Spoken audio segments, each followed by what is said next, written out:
Bien, la suite des manifestations d'hier massives et de cette journée de grève. Si vous avez fait grève, si vous avez manifesté, si vous voulez parler de cette réforme des retraites, de la suite maintenant, que faut-il faire? Eh bien, vous n'hésitez pas, 0826 300 300. Faut-il arrêter aussi ceux qui sont pour la réforme? Faut-il arrêter ces mouvements? Est-ce qu'il n'y a pas un risque de bloquer le pays? Enfin bon, etc., etc. Ce qu'on sait, c'est qu'il y aura une nouvelle journée de mobilisation le 31 janvier.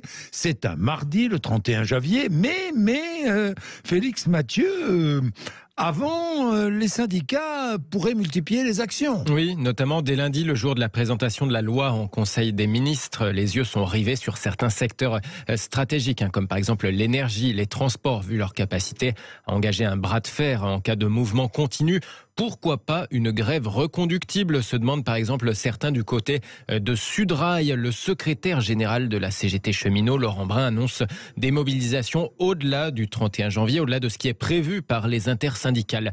Cet après-midi, en tout cas, l'ensemble des syndicats cheminots de la SNCF doivent se réunir pour décider de la suite à donner au mouvement. Côté raffinerie, le travail reprenait ce matin, sous réserve, là encore, de futures décisions locales qui seraient contraires, qui seraient en faveur d'une poursuite du mouvement en continu en assemblée générale. En tout cas, pendant ce temps, la pétition lancée la semaine dernière par les 8 syndicats contre la réforme des retraites a désormais recueilli 649 000 signatures. Alors parlons des transports et parlons de la SNCF. Nous avons la chance d'avoir en ligne Fabrice Charrière, qui est secrétaire général adjoint de l'UNSA Ferroviaire. Il faut savoir que l'UNSA Ferroviaire est un syndicat très représenté à la SNCF, le deuxième syndicat le plus représenté à la SNCF. Fabrice Charrière, bonjour. Bonjour Monsieur Bourdin. Merci d'être avec nous. Alors, j'ai vu que Sudrail demandait une grève reconductible. Vous êtes sur la même ligne ? Alors écoutez, il y a comme vous venez de l'indiquer, il y a une interfédérale qui se réunira cet après-midi à 14h où tous les sujets seront mis sur la table et où on pourra effectivement évoquer le prochain mouvement qui est prévu pour le 31 janvier. Oui. De notre côté, et a priori sans dévoiler quoi que ce soit de ce qui pourrait être décidé en interfédéral cet après-midi, mais de notre côté pour l'UNSA Ferroviaire, on est plutôt dans un cadre interprofessionnel et on est plutôt pour respecter ce qui est décidé par l'ensemble des organisations syndicales au niveau interprofessionnel. Oui, ça veut dire un cadre interprofessionnel. L'ensemble des syndicats, ça veut dire grande journée de mobilisation et d'action le 31, mais rien avant. De notre côté, nous ne sommes pas partisans d'appeler effectivement avant. Nous sommes bien dans un cadre unitaire et interprofessionnel, donc ce sera le 31 janvier. Mais encore une fois, des discussions vont s'ouvrir cet après-midi, donc on verra si l'interfédérale arrive à se mettre d'accord sur cette modalité. Voilà, parce que pour l'instant, à la SNCF, je le rappelle, il y a eu les prises de position du secrétaire général de la CGT cheminot, qui annonce des mobilisations au-delà de ce qui est prévu par les intersyndicales, donc au-delà du 31, avec des préavis de grève qui ont été déposés. Il y a des préavis de grève qui ont été déposés, Fabrice Charrière.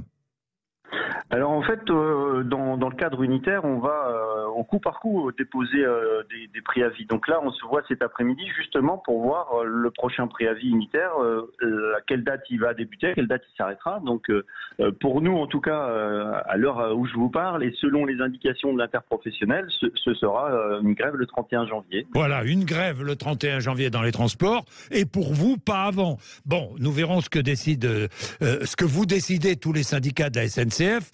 Il y aura une décision unanime, vous pensez ? On l'espère. En tout cas, on travaille chaque fois que possible pour avoir des revendications communes et une stratégie commune. Donc, on essaiera, en tout cas, à côté d'UNSA Ferroviaire, de sortir avec une unité des 4 organisations syndicales représentatives à la SNCF. Je vous dis ça parce qu'il serait dommageable, quand même, pour vous, à la SNCF, que l'intersyndicale fonctionne partout, sauf à la SNCF. Je partage pour le coup cet avis et encore une fois on travaillera pour que cette unité perdure bien évidemment dans le secteur du ferroviaire. Bon, donc ce à quoi, et je pense à tous les consommateurs, je pense à tous les voyageurs, ce à quoi on doit s'attendre, si j'ai bien compris, c'est à un mouvement de grève fort le 31 qui est un mardi, je le rappelle, mais apparemment pas de grève avant. En ce qui concerne, encore une fois, l'UNSA ferroviaire et ce qui sera porté cet après-midi, nous ne sommes pas favorables à une grève au préalable. Après, encore une fois, on est dans un cadre unitaire, ce qui ne veut pas dire unicité. Chaque organisation syndicale conserve sa liberté. Et après, on n'est pas à l'abri qu'il y ait d'autres préavis, d'autres organisations syndicales à d'autres dates. Ça, je ne peux pas vous le promettre. Je rappelle que vous êtes très présent à la SNCF. Représenté massivement dans quel secteur de la SNCF ?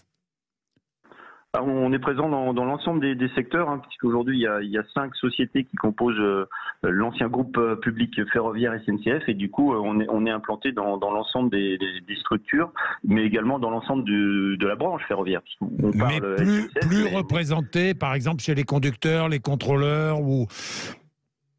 On est plutôt très fort, alors on est encore une fois dans l'ensemble des catégories professionnelles, mais on est très fort aux côtés des maîtrises et des cadres. Des maîtrises et des cadres. Bien, merci beaucoup. Merci Fabrice Charrière d'avoir accepté de répondre à nos questions. Merci. Et merci à vous, Monsieur Bourdin. Merci beaucoup. Il est 10h56, vous êtes sur Sud Radio. Pour savoir et comprendre la situation qui évolue évidemment d'heure en heure, de jour en jour, vous avez entendu, maintenant vous avez une image plus large de ce qui se passe autour de cette réforme des retraites. Nous allons attendre. Vous savez qu'il y a des prochains rendez-vous. Le prochain rendez-vous, c'est lundi, puisqu'elle sera présentée en Conseil des ministres. Nous verrons s'il y a une évolution dans le discours du gouvernement. Bien, entre 11h et midi, nous allons changer totalement de sujet. Ramstein. Ramstein, c'est une base américaine qui est en Allemagne. Il y a une réunion qui commence des pays soutenant militairement l'Ukraine. 50 pays. Vont-ils livrer des armes lourdes à l'armée ukrainienne ? Des promesses ont déjà été faites, je vais y revenir. Livraison de chars, par exemple, nous ferons le point.